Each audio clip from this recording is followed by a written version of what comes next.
Certo líder judeu indagou-lhe: Bom mestre, que farei para herdar a vida eterna? Questionou-lhe Jesus: Por que me chamas bom? Ninguém é bom senão um, que é Deus. Tu sabes os mandamentos: não adulterarás, não matarás, não dirás falso testemunho, honra teu pai e a tua mãe. Replicou-lhe o jovem: A tudo isso tenho obedecido desde minha adolescência. Ao ouvir isso, exortou-lhe Jesus: Contudo, algo ainda te falta. Vende tudo o que tens, reparte o dinheiro entre os pobres e ganharás um tesouro nos céus. Depois vem e segue-me. Ao ouvir essas orientações, o jovem entristeceu-se muito, pois era riquíssimo. Feche os seus olhos, vamos orar mais uma vez. Pai, que está ali da tua palavra, a tua mensagem, ó Pai. E o nosso pedido é que o teu Santo Espírito venha completar em nossos corações a compreensão, o discernimento e trazer até nós aquilo que o Senhor quer que nós entendamos, ó Pai. Que possamos buscar cada dia mais entender os teus caminhos para andar neles, não nos desviarmos da tua vontade. Que possamos estar cada dia mais dedicados a estar debaixo da tua proteção, do teu direcionamento. É a oração que fazemos agradecidos por este privilégio. Em nome de Jesus, amém. Esse texto que nós lemos, ele também encontra-se em Mateus 19, dos versículos 16 a 22, e Marcos 10, de 17 a 22. Porque a gente sabe que os evangelhos de Mateus, Marcos e Lucas são evangelhos sinóticos, ou seja, eles foram escritos sob a mesma ótica, sob a mesma visão. Eles contam a história, né, o relato de Jesus, a sua passagem aqui na terra e os seus ensinamentos. Já o Evangelho de João, ele tem uma visão mais cristocêntrica, uma visão para reforçar a divindade de Cristo. Mas aqui essa passagem foi relatada nos Evangelhos sinóticos e fala de um jovem. Algumas bíblias, né, trazem aí na epígrafe o jovem rico, outras o mancebo de qualidade, né? Então a gente sabe, e é o relato que diz que ele é um jovem e ele procura Jesus para saber como herdar a vida eterna. Muito provável que esse jovem fosse um fariseu, porque quando Jesus pergunta sobre a lei, ele diz que conhece, que pratica desde que era adolescente, né? Então, ou seja, ele aprendeu, ele cresceu aprendendo a lei e aprendendo a praticar a lei de Deus, né? Mas a gente vê alguns aspectos aqui deste texto, e eu até comentei hoje de manhã, que geralmente quando se fala desse texto, a gente usa muito a questão que é o texto que vem logo após, né, a partir do versículo 24, que Jesus fala: é mais fácil um rico passar pelo buraco de um camelo passar pelo buraco de uma agulha, do que um rico entrar no reino dos céus. Então a gente acaba pegando-se a essa questão. Não, o rico, ele ama muito dinheiro e ele não entra no reino dos céus. E termina que a gente não busca muitas vezes a olhar o outro aspecto dessa perícope, né, dessa passagem, que é a questão da humildade de Jesus. Então a palavra humildade, e se você pegou o seu boletim aí, você vai ler um breve resumo sobre isso, ela vem do grego, que é humilis, que é a palavra que gera a palavra do português humildade, que por sua vez vem do termo humus, que significa terra, solo, né? Terra, solo, o barro, né, do chão. E aí por isso que também da mesma origem, da mesma raiz, se formou a palavra humano, a palavra homem, a palavra humanidade. E aí uma das vertentes desse termo é a palavra humildade. O que significa? É aquele que se põe em terra. Também é um significado da palavra humildade, é nascido na terra. É aquele que se coloca por baixo. A pessoa humilde é aquela que desce o nível mais baixo possível para que todos fiquem acima dela. Então, ser humilde, como eu falei hoje de manhã, é uma das virtudes mais difíceis que a gente tem de se conquistar, por causa do perigo da soberba, não é verdade? Se eu chegar e falar bem assim, eu sou humilde demais, ou seja, eu já estou sendo não humilde, eu estou sendo o quê? Soberbo, que é o oposto de humildade. Então, a gente tem que ter muito cuidado em nossas relações, em nossa postura de vida, porque muitas vezes a gente acha que está sendo humilde, a gente acha que está apresentando uma imagem de crente piedoso, mas na verdade nós estamos sendo soberbos, nós estamos sendo arrogantes, achando os melhores, em vez de nos colocarmos abaixo, nos colocarmos em níveis da qual os outros estão acima, ou seja, os outros são mais importantes do que eu. Jesus, certa vez, ele afirmou que era humilde, ele mesmo falou, só que a gente vê que pelo teor da fala dele, foi uma afirmação pura. Se você abrir Mateus 11, de 28 a 30, você vai ver essa passagem. Ele fala assim: vinde a mim todos os que estáis cansados de carregar suas cargas pesadas, e eu vos darei descanso. Tomai o vosso lugar em minha cangalha, e aprendei de mim, porque sou amável e humilde de coração, e assim achareis descanso para vossas almas, pois o meu jugo é bom e minha carga é leve.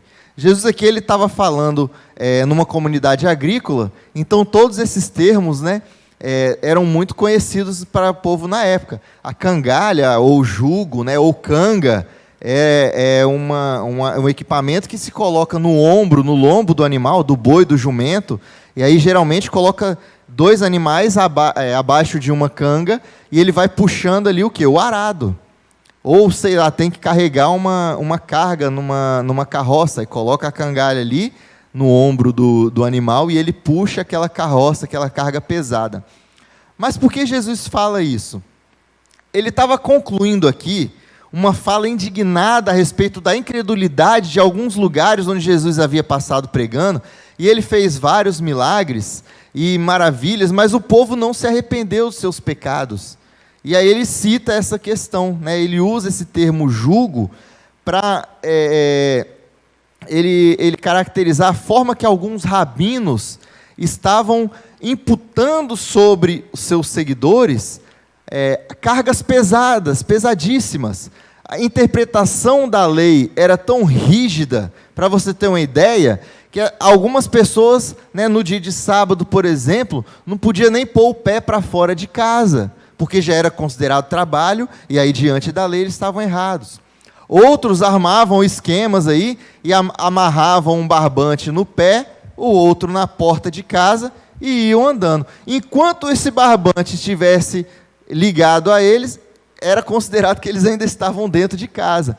Então eles arrumavam esquemas aí, jeitinhos, para poder burlar, ou enfim, dar um jeito de fazer suas atividades sem estarem cumprindo a lei, sem estarem descumprindo a lei.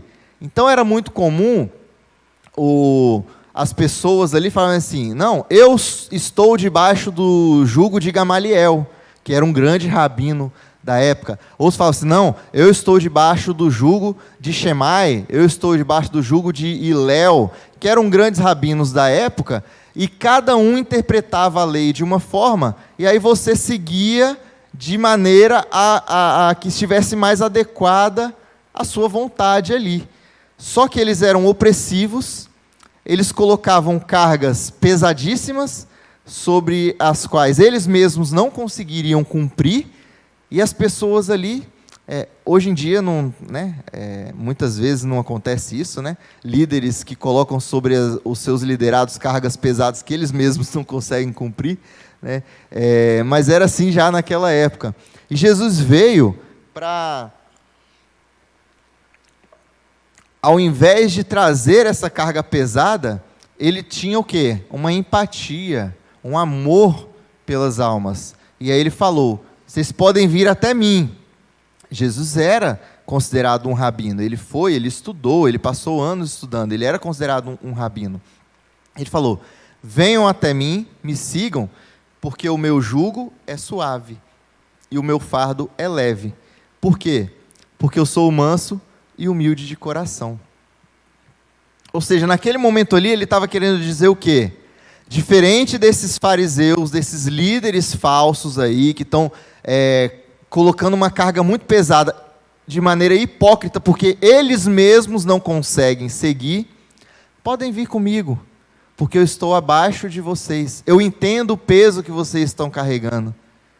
E eu sou manso, eu sou calmo. Eu não vou brigar com vocês, eu não vou tratar com ignorância. E aí as pessoas assim conseguiram entender, né, o que Jesus estava dizendo com ser manso e humilde de coração. Mas voltando ao texto aqui de Lucas 18, Jesus, ele, juntamente com seus discípulos, eles estavam indo pela terceira vez a Jerusalém. Nessa parte da viagem, né, mais precisamente, eles estavam se dirigindo até Betânia, antes daquela entrada triunfal, quando Jesus entrou em Jerusalém montado no jumentinho e foi exaltado pelo povo, né, o povo balançavam ali os galhos de árvores e tudo mais, dizendo que ele era o rei. Então, isso aqui aconteceu pouco tempo antes, e a gente sabe que depois daquilo ali, poucas semanas, Jesus foi crucificado. Então, durante esse percurso de Jesus ali até Jerusalém, juntamente com seus discípulos, ele deixou várias mensagens ou realizou várias ações que já direcionavam para a sua morte e segunda vinda. Morte, ressurreição e segunda vinda. Ele curou 10 leprosos, ele falou sobre a chegada do reino de Deus, ele contou a parábola da viúva insistente, né, que chegou no juiz para poder ter a bênção lá para o seu filho. Ele contou a parábola do fariseu e do publicano. E imediatamente antes, foi a bênção das crianças, né? Deixai vir a mim os pequeninos, porque dos tais é o reino dos céus. Fica ali ainda em Lucas 18. Então, tanto a bênção das crianças, quanto essa conversa com o jovem rico, vamos chamá-lo assim, aconteceu numa região chamada de Pérea. E também, naquele mesmo lugar, aconteceu ali a reflexão de Jesus com seus discípulos sobre o que iria acontecer em Jerusalém. Quer dizer, Jesus ali sabia, ele já sentia, porque aqui, gente, a gente está falando de um Jesus que naquele momento era 100% homem, mas também 100% Deus. Então, enquanto sua humanidade, ele tinha todas as ansiedades, todas as tensões, os estresses, as preocupações, os medos, as tentações que nós temos. Mas enquanto 100% Deus, ele sabia de tudo que haveria de acontecer. Porque ele se colocou o quê? Debaixo da submissão do Pai. Eu sei que é um pouco difícil, hoje eu até virei a cabeça do pessoal lá na EBD com esse assunto, né, que é muito complicado mesmo entender, mas como assim 100% homem, 100% Deus? Não existe 200%. Aí até brinquei com o João, isso aí se explica com filosofia metafísica, né? Então, ou então física quântica, mas aí é uma viagem muito louca que não dá para a gente parar aqui para ver isso. Mas o fato é que esse conceito, quando a gente compreende que Jesus, no mesmo tempo que ele está falando como homem, ele também está falando como Deus, a gente entende bem o que se passa aqui nessa passagem e aonde Jesus está mirando a palavra dele. Então vamos lá, ele sabia que ele já estava indo para Jerusalém, que ele iria morrer, que ele seria crucificado, e o ato de aceitar a crucificação, de aceitar ele se entregar como cordeiro imaculado para o sacrifício, era mais uma marca de sua humildade, era mais um aval ali, um registro de sua humildade.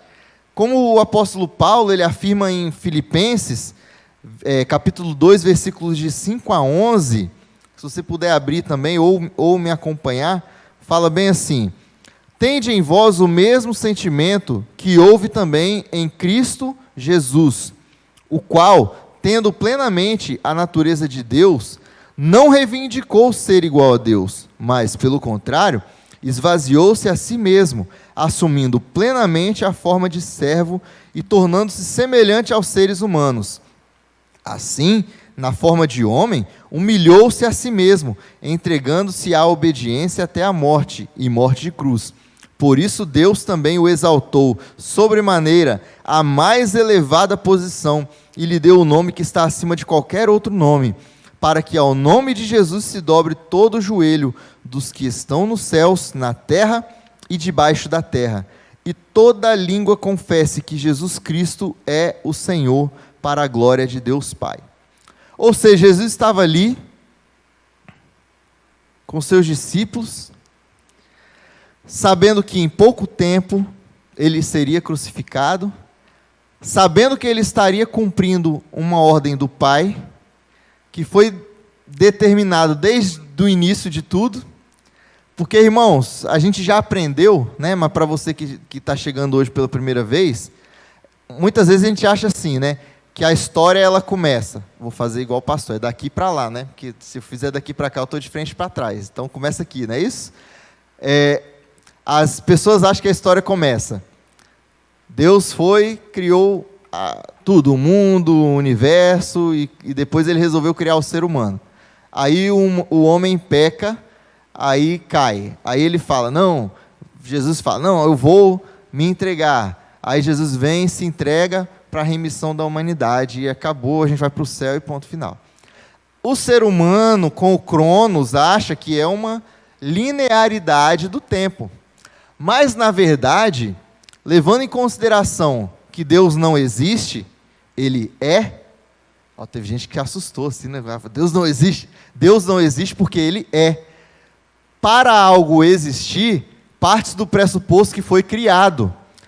Esse púlpito, por exemplo, alguém foi lá, cortou a árvore, aí pranchou as madeiras, aí levou para uma marcenaria, aí o marceneiro foi lá e construiu este púlpito aqui. Ou seja, este púlpito existe. Acontece que Deus não foi criado, Deus é, desde da eternidade até a eternidade. Então não existe essa questão de, quando surgiu Deus? Deus não surgiu, Ele é. Eu sei que é difícil para a gente entender, mas é assim mesmo. Então, a partir do momento que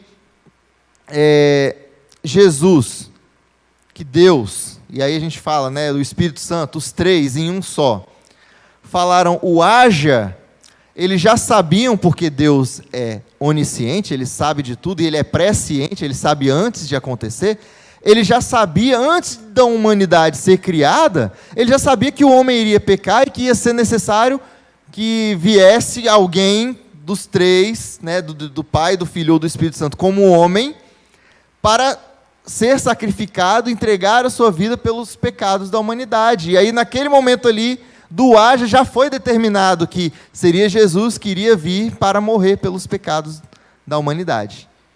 Então é assim, é num momento único, porque Deus Ele é. A gente não, a gente existe. Por isso que a gente tem um pouco de dificuldade de entender isso tudo. Então Jesus, sabendo que faltando algumas semanas para Ele ser crucificado, ou seja, Ele já devia estar ali pensativo, reflexivo, aflito. Ele sabia da dor que Ele iria sentir, porque aí a gente tem que lembrar também que ali era o Jesus 100% homem. Aí chega um camarada, todo pomposo, todo ricão, chegou lá, não sabemos como ele chegou, né? Se fosse hoje, chegaria aí num carrão, e marcaria uma audiência com Jesus, né? Convidaria Jesus para o escritório dele, enfim, chegou lá. Aí chegou, né? Querendo fazer assim, de igual para igual, ou querendo tirar uma onda. E aí, bom mestre? Querendo dar uma de bonzão, né? Não, vou chamar ele de bom para dar uma moral. Chamar ele de bom para dar uma moral. Aí Jesus olha para o camarada assim, está se achando demais, né? Por que você está me chamando de bom? Se bom é só Deus. Mas se Jesus é Deus, e naquele momento ali Jesus já era Deus, por que Jesus fala, Jesus usa essa indagação com ele? Por que você está me chamando de bom? Porque naquele momento ali Jesus estava se colocando em pé de humildade. Jesus estava se colocando abaixo, inclusive, daquele camarada que chegou lá todo pomposo. Daquele jovem, né? E é por isso que Paulo chega e fala, no versículo 8, né? no versículo 8, ele fala assim: assim, na forma de homem, humilhou-se a si mesmo, entregando-se à obediência até a morte e morte de cruz. Mesmo sendo Deus, ele, enquanto forma de homem, ele se humilhou. Então, se ser cristão é ser um imitador, né, ser um pequeno Cristo, um imitador dele, então nós devemos ser humildes como ele. Mas como aprender a ser humilde como Jesus foi? Porque muitas vezes, quando a gente usa o exemplo de Jesus, aí as pessoas falam assim: ah, mas é muito fácil estar no lugar de Jesus, porque ele também era Deus, então ele resistia às tentações, e lá, lá, lá, lá, lá. Só que a gente esquece que ali ele também era 100% homem. Inclusive, uma vez, lendo algumas coisas, eu li um argumento assim: não, era muito fácil para Jesus se entregar, porque ele sabia que ele, logo depois de morrer, ele iria ressuscitar e reinar. Então, assim, até eu. Vá lá, camarada. Tomar chicotada até as costelas ficar aparecendo. Tomar cusparada de um monte de gente, tomar paulada. Ter as mãos, os punhos traspassados por pregos de 20 a 30 centímetros. Ter o pé um em cima do outro aqui, cravado com um prego de ferro. Ficar pendurado durante horas, sem conseguir respirar direito, porque no momento que você está pendurado ali, o peso do seu corpo aperta os seus pulmões e você não consegue colocar ar para dentro. Aí soma com toda a dor das chicotadas, com toda a dor de estar pendurado, ainda tem um monte de gente zoando para sua cara: desce daí, mané, você não é o Deus? Aí você está entre dois ladrões, sendo que você não tem pecado nenhum, e está um lá: ô Zé, sai daí, rapaz, manda seus anjos tirar você daí, e nós também. Imagina, irmãos, imagina. E tem gente ainda que tem a capacidade de dizer que foi fácil. A audácia, né, de dizer que seria fácil, que faria. Não faria, não. Não faria, não. Porque a gente sabendo que a gente vai morrer e vai para a eternidade, vai para o céu, nós temos essa certeza. Ou pelo menos, se a gente está aqui, a gente deveria ter essa certeza. Sabendo que a gente vai morrer numa boa.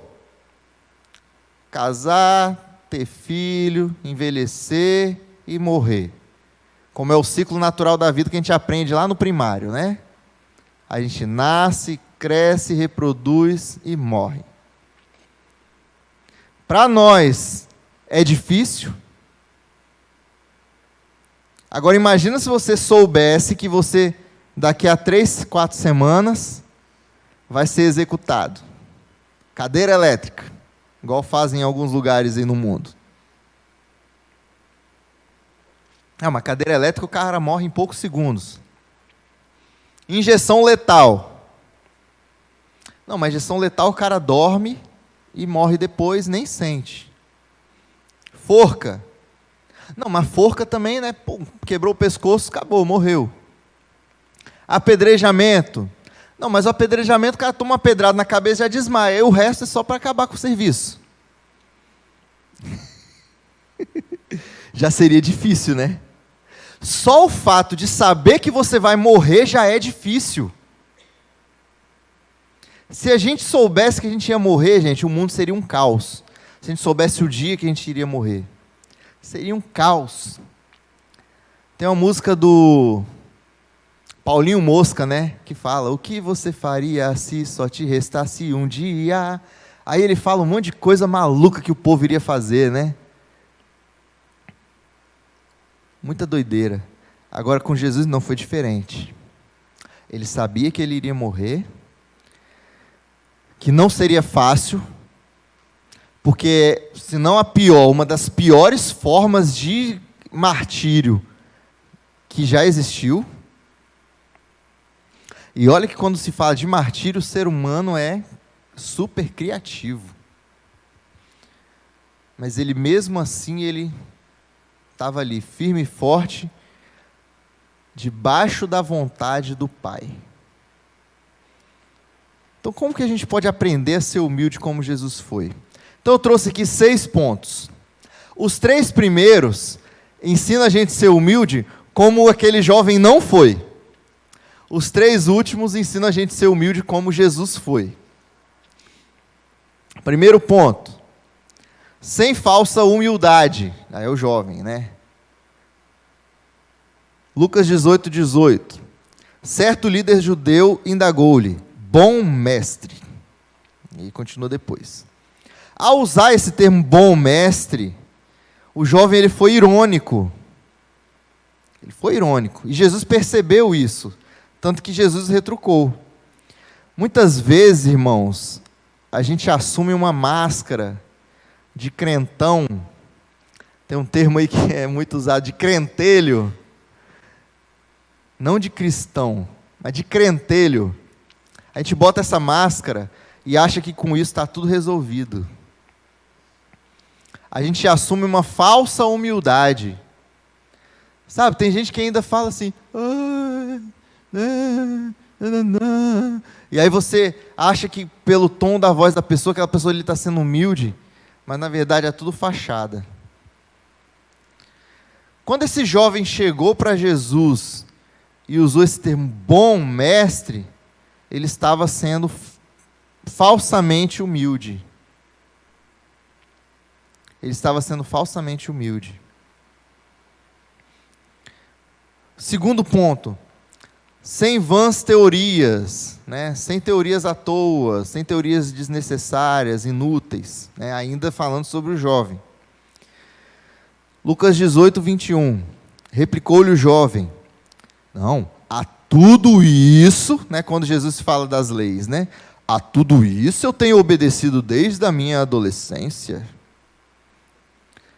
Mesmo sendo fariseu, né? Ele era conhecedor das leis, ele foi alfabetizado com o Salmo 119, que era assim que as crianças judaicas, judias, eram alfabetizadas. Salmo 119, que tem todo o alfabeto hebraico. Mesmo ele sendo fariseu, conhecedor das leis, de ponta a ponta, às vezes até cumpridor, né? Não comia certas coisas, guardava o sábado, ia na sinagoga, fazia todos os seus rituais de purificação e tudo mais. Faltava ali o mais importante, o primordial, que era o amor. Era o amor. Porque não adianta, irmão, eu conhecer a teoria, mas eu não praticar. Não adianta a gente ler a Bíblia de ponta a ponta, o Evangelho, a Boa Nova, e não botar em prática. Eu vou estar sendo apenas um erudito, um conhecedor, um cara que conhece a palavra, conhece a Bíblia. Muitas pessoas, inclusive até ateus, conhecem a Bíblia.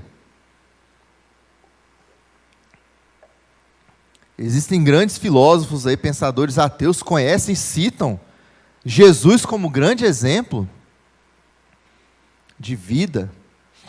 Conhecem, estudam. Só que falta o amor.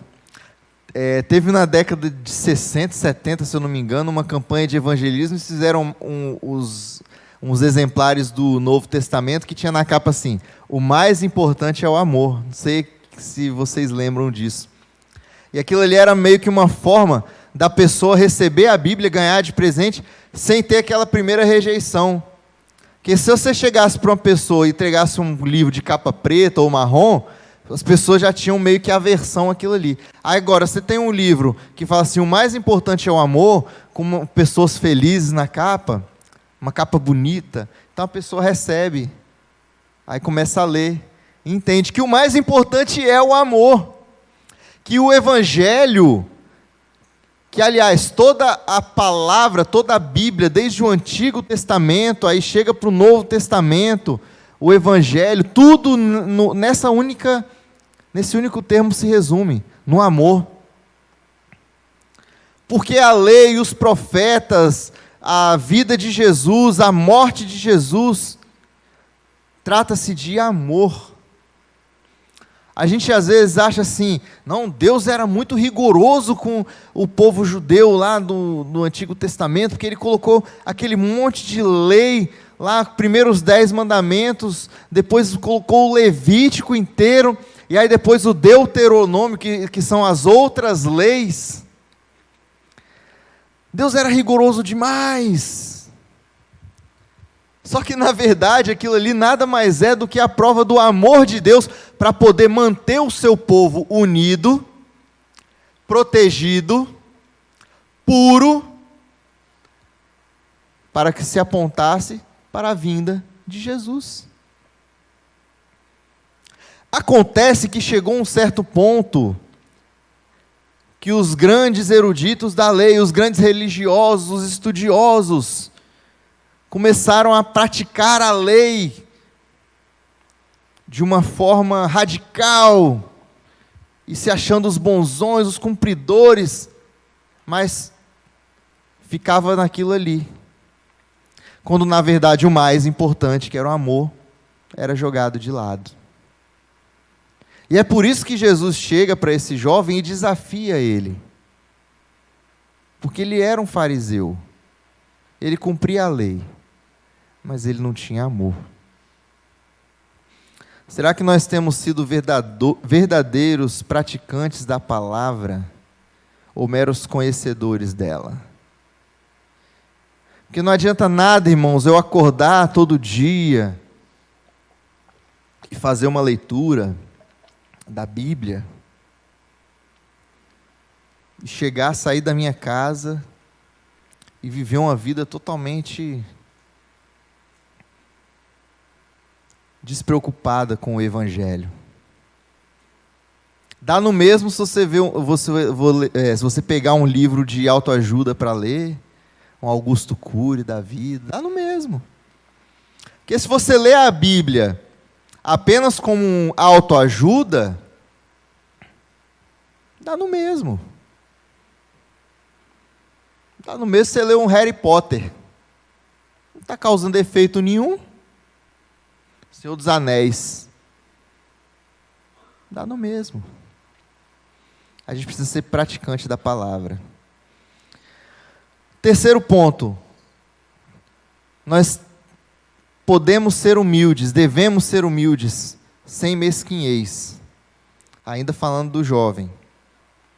Lucas 18, 23. Ao ouvir essas orientações, o jovem entristeceu-se muito, pois era riquíssimo. Para aquele jovem, as riquezas dele valiam mais do que a vida eterna.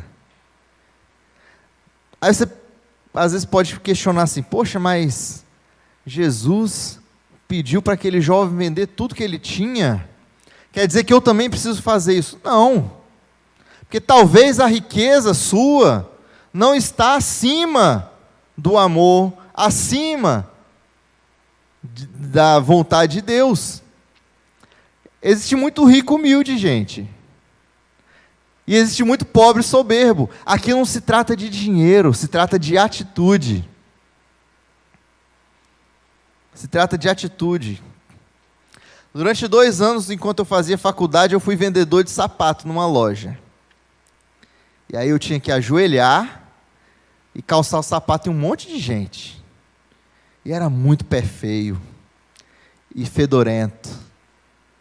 E de gente que não sabia mal escrever, mas que entrava na loja assim, com o nariz em pé, Mal olhava para mim. Eu quero aquele e aquele. Aí eu ia lá, humildemente, ajoelhava e calçava a pessoa. E na época eu já fazia faculdade e já tinha trabalhado na minha área, né? E aí, às vezes, chegava professores meus, uma vez o coordenador do curso foi comprar um calçado e me viu lá, não sabia que eu trabalhava lá. Aí chegou, Abner, o que você está fazendo ali, cara? Você é um cara talentoso, você é um cara que está no lugar errado. Eu falo assim, calma, eu sou casado, tenho família, eu preciso ganhar dinheiro de alguma forma. Na hora certa, Deus vai abrir a porta para um emprego para mim, dentro da área, né, de comunicação. Foram 2 anos, 3 natais, né, que eu comecei no Natal. Pior época do ano pior época no sentido assim, mais difícil, né? É a melhor época para o comércio, mas é a época mais difícil para trabalhar. E depois eu, saí, trabalhei, voltei para a minha área, me formei, tenho trabalhado até hoje. Mas uma coisa que marca, né, essa minha experiência é como as pessoas são mesquinhas. Como as pessoas têm a capacidade de se achar superiores às outras. Porque acham que têm, ou acham que são melhores, ou acham que têm mais, ou até, às vezes até têm mais posses. Quando na verdade, irmão, no fim da vida, é 7 palmos de terra em cima de todo mundo igual. Uns na terra da prefeitura, outros na terra particular, mas para você que já morreu não faz diferença nenhuma. Para aqueles jovens, as suas riquezas eram mais importantes do que a vida eterna. E para você, qual é a sua riqueza? O que Deus, o que Jesus precisa pedir para você abandonar, para você se tornar humilde? Às vezes não é dinheiro, às vezes é um cargo, às vezes é uma posição, às vezes é, um relacionamento. Às vezes é um bem que você tem, que te coloca, que você acha que é e tal.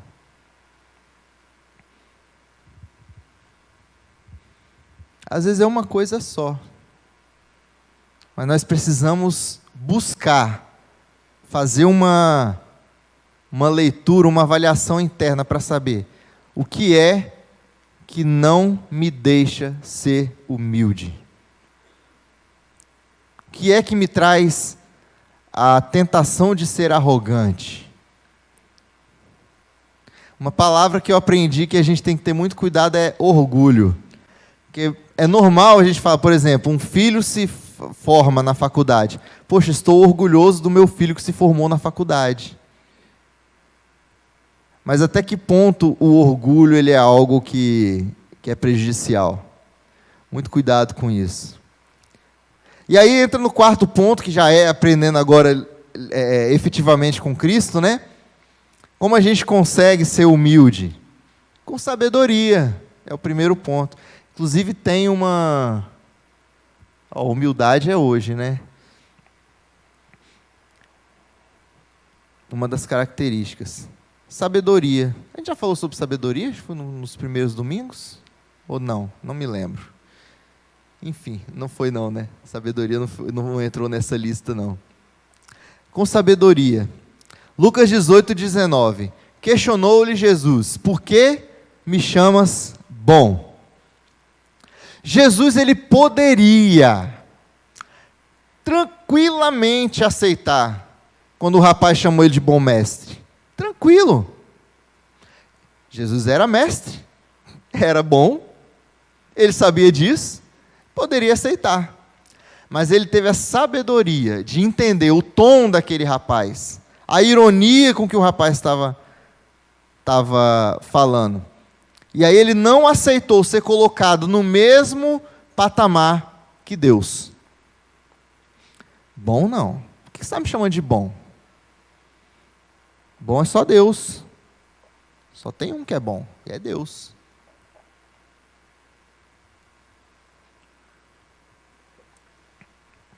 Ele foi sábio. Em quais momentos nós temos oportunidade de nos colocar em pé de humildade, nos colocar abaixo, e aí a gente vai e acaba sendo arrogante? É muito fácil, irmão, é muito fácil você ser arrogante, eu ser arrogante, é muito fácil. É chegar aqui, por exemplo, né, a galera que toca, eu toco, né, aí chegar aqui, estava lá o Marcinho tocando baixo hoje, aí ele fez um groove lá, aí eu olhei para ele assim, legal, mas eu poderia ter torcido o nariz, eu faço melhor. Sabe, são coisinhas pequenas que a gente acaba colocando e vai somando, e vai somando, e vai somando, e vai somando. E a gente acaba explodindo como um vulcão de arrogância. Eu lembro até hoje, e às vezes eu rio sozinho da cena, ele nem sabe disso. No dia que Leandro chegou aqui na igreja, a gente estava ali embaixo conversando, e eu todo feliz, agora ele vai lembrar, eu todo feliz porque eu tinha aprendido a fazer um contra-filé com páprica, né? Aí eu estava ali contando para os meninos, cara, eu fiz uma carne com páprica. E aí o Leandro estava ali no meio da roda, e aí começamos a botar ele no assunto, né? Ele, é mesmo, rapaz? Ele ficou quietinho, não falou nada. Aí depois ele fez assim, filho da mãe, deixou falar, eu todo empolgado. Aí ele poderia ter falado assim, mas você poderia ter feito assim, dessa forma? Não, porque o cara é especialista, ele é chefe de cozinha. Mas não, ele deixou eu falar, ele foi humilde. Olha que legal. Aí depois, quando eu descobri que ele era chefe de cozinha, eu fiquei envergonhado. Caramba, eu estava todo feliz, bobo, contando para os meninos que eu aprendi, que eu fiz uma carne lá. E aí o cara era chefe de cozinha. Mas é assim mesmo, irmãos. Sabedoria. Pastor Manu contou um relato lindo da irmã Beth Bacon, missionária, veio para cá, implantou um monte de igreja, escreveu um monte de livro, ajudou na tradução de uma das versões da Bíblia. E aí estava lá na EBD. Ela era escritora da revista de EBD, de algumas editoras. E aí eles estavam na EBD e ela falando, né? Não, porque aqui o autor quer dizer isso, isso, isso, isso. Aí chegou o manezão e falou, ô irmã, me desculpa aí, mas eu acho que não foi isso que o autor da lição está querendo dizer, não. Era ela a autora. Aí ela... irmão, muito bom, obrigado pela sua observação. E ficou caladinha, não falou nada. Humildade, irmãos, é isso. É quando você tem a oportunidade, né? A bola está no alto, você tem a oportunidade de dar aquela bicuda. Você deixa ela quicar e passa. Porque você sabe que se você chutar, vai acertar na cara do irmão, vai machucar. Isso é humildade. É sabedoria. Quinto ponto é com submissão. Aí vem o 19, parte B. Ninguém é bom senão um, que é Deus. Jesus, ele mesmo sendo 100% homem, 100% Deus, ele não ousou tomar para si as atribuições divinas, enquanto ele estava aqui na terra. Bom é só Deus. Ele não deixou que o prestígio... Uma vez, quando ele estava sendo tentado, Satanás chegou para ele e falou, transforma essas pedras em pães aqui. Ele poderia ter feito, transformado as pedras em pães, mas ele preferiu não. Ele só falou assim: não tenta o Senhor teu Deus, não. Tenta não, fica quietinho aí. Quando ele estava na cruz, ele poderia ter, ou antes, ele poderia, lá, né, quando ele estava ali no Getsemane, no jardim do Getsemane, chorando, suando sangue, chorando sangue de tamanha aflição, poderia ter falado assim: quer saber? Eu sou Deus. Pronto, acabou com tudo, resolveu tudo. Ele poderia, porque ele ali era Deus também, mas ele não teve essa arrogância, essa soberba. Ele foi submisso à vontade de Deus, já que ele estava ali cumprindo uma missão. Ele falou: vou cumprir até o fim. Tanto que quando ele deu, antes dele dar o último suspiro, ele falou: tetelestai, está consumado, está concluída a missão. Missão dada, missão cumprida. Mas ele foi fiel até o fim. Quantas vezes a gente não deixa a falsa ilusão de prestígio nos tirar a humildade? Quantas vezes, irmãos, nosso seio familiar, nosso trabalho, na igreja, porque tem um cargo assim, tem um título assim e tal, e às vezes a gente deixa aquilo ali subir para a cabeça, achar que é melhor do que os outros, e acaba cometendo erros gravíssimos. Último ponto, com entrega. Jesus, ele se entregou. Lucas 18, 22. Ao ouvir isso, exortou-lhe Jesus: contudo, algo ainda te falta. Vende tudo o que tens, reparte o dinheiro entre os pobres, e ganharás um tesouro nos céus. Depois vem e segue-me. Da mesma forma que Jesus sabia que estava prestes a entregar a sua vida, ele pensou assim: bom, se eu vou entregar a minha vida, para esse camarada aqui entregar a sua riqueza não é nada, né? Quantas pessoas aí não dariam toda a sua riqueza por mais alguns anos de vida? A gente tem o exemplo do Steve Jobs, fantástico, genial, cara que democratizou diversos recursos tecnológicos, e se hoje a gente está aí com vários, usa aí os criativos, né? A tecnologia a serviço do reino, foi graças a esse camarada. E ele teve um câncer, e ele fez transplante, mas mesmo assim ele não foi curado. Eu tenho certeza, irmão, se chegasse um anjo lá para o Steve Jobs e falasse assim: Jobs, entrega tudo que você tem e você vai ser curado. E você vai poder viver aí mais até a velhice. Ele daria. Ele daria. Primeiro lugar, porque para um rico enriquecer de novo é fácil. Mais fácil do que para um pobre ficar rico. Porque o rico, ele já tem a mentalidade da riqueza, então ele consegue enriquecer de novo, mesmo ficando pobre. Então, com certeza, ele, que já tinha falido, o Steve Jobs, né? Já tinha falido uma vez e conseguiu recuperar toda a sua fortuna, ele iria aceitar. Em segundo lugar, irmãos, que a vida, ela é muito mais valiosa que qualquer recurso financeiro, qualquer riqueza que você pode ter. Pergunta para a mãe que perdeu um filho, ou para um filho que perdeu a mãe. Pergunta. Jesus, ele deu o seu sangue, e ele só exige de nós a nossa fé. É muito fácil. O trabalho já foi feito, o preço já foi pago.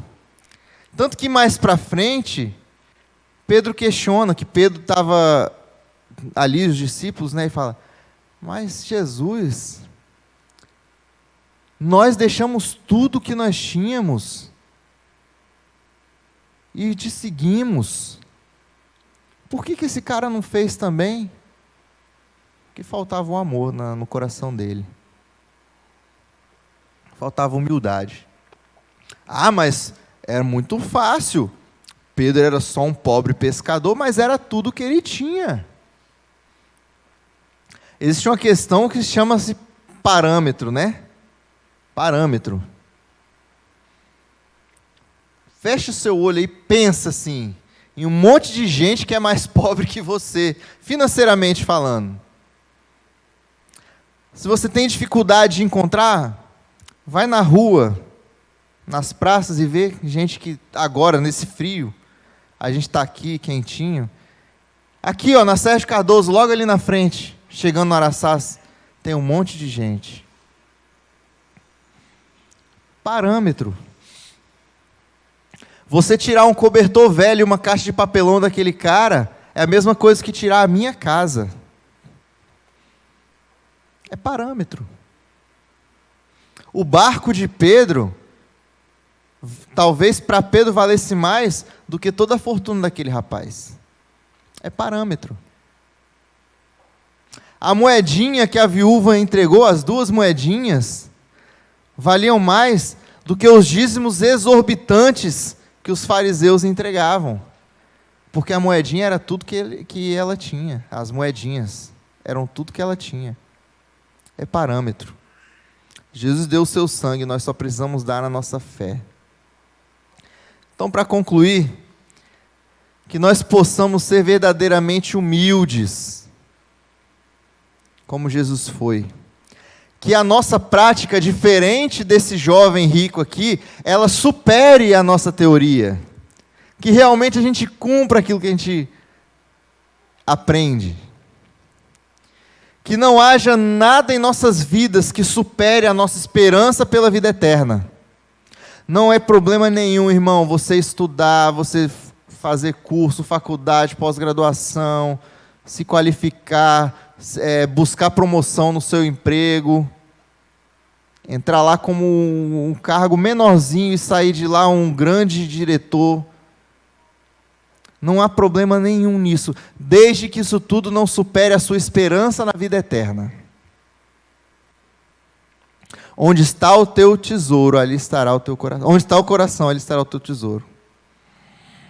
Eu acho que eu inverti. É o contrário mesmo. Mas vocês entenderam. Que tenhamos sabedoria em nossas relações. Como eu estou me relacionando com as outras pessoas? Será que o tom que eu uso para falar com meus amigos mostra que eu sou humilde, como Jesus foi?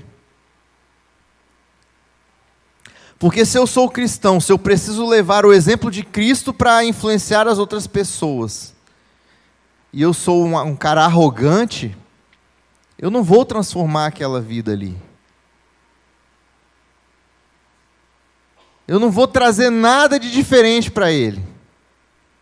Então eu preciso dar o exemplo. Que sejamos submissos à vontade do Pai, assim como Cristo foi. Todos nós, irmãos, temos um chamado nas nossas vidas.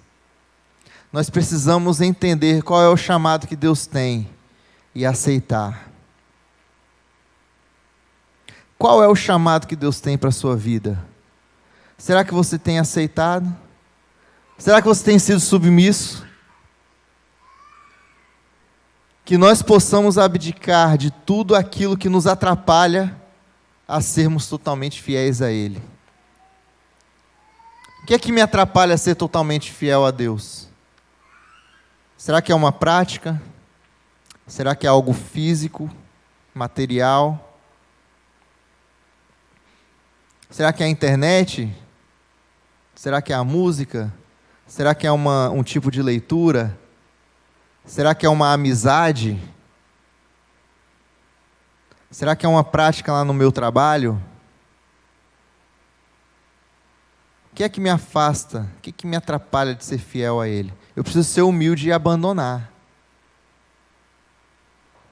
Que nós possamos ser humildes como Cristo foi, e que saibamos abrir mão daquilo que nos faz pensar que somos superiores, porque dos humildes é o reino dos céus.